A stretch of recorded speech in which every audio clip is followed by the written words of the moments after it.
While we are smack dab in the middle of November, the deer movement is really slow. We've been sitting for a couple of hours this morning, and we really haven't seen too much, and that's how it's been going for the past couple of days.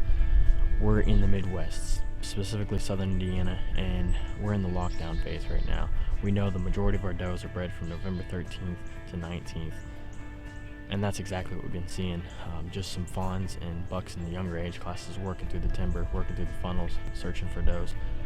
But the big boys, the more mature bucks, are locked down right now. They're with their does. They might be moving 50 to 100 yards in a bedding area, but basically just locked down. Now you may be wondering, how do we exactly know that the majority of our does are bred during November 13th and 19th? Really that week period, specifically for southern Indiana.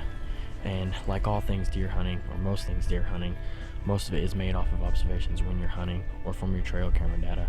But we do actually have some hard measurements, hard data that can tell us when the majority of our does are bred, and that's the fetus scale. You can actually extract fetuses out of dead does when you kill them in the late season, or when you find that occasional road kill in the off season, and that allows us to measure the fetus length, which tells us how many days old that fetus is. Now we know the average gestation period for a whitetail is 198 days, so we can take these numbers to a calendar and backtrack from how many days old the fawn is from the date of the doe's death to get the conception date. Now we have measured several fetuses from this area, and again, most of our dates are backtracked to that November 13th, November 19th conception date, which makes a lot of sense, because if you add the gestation period of 198 days, it puts us right at the fawn dropping in late May, early June, which is exactly what a doe wants to aim for. This is the time when the browse is really good, spring growth and cover is really peaking, and milk is rich, and there's a ton of cover for those day-old fawns.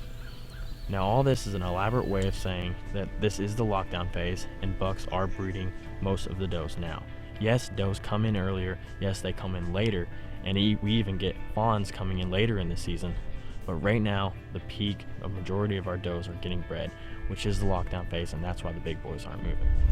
Now this isn't saying that you shouldn't hunt the lockdown phase. It is November, anything can happen. Big boys are up on their feet, especially during the cold fronts and colder temperatures.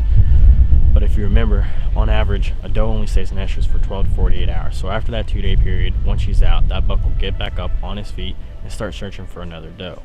So don't waste any of your weekends. Get out as much as possible. Anything can happen. It is November. We're actually exiting the phase here in southern Indiana, so hopefully start seeing a little bit more movement. But we're really looking forward to the late season. We have late season food source. We're going to get those colder temperatures, hopefully some snowfall. So once those bucks come patternable again, we're really looking forward to it. But hunt the lockdown phase. Anything can happen. It is November, and get out there as much as possible.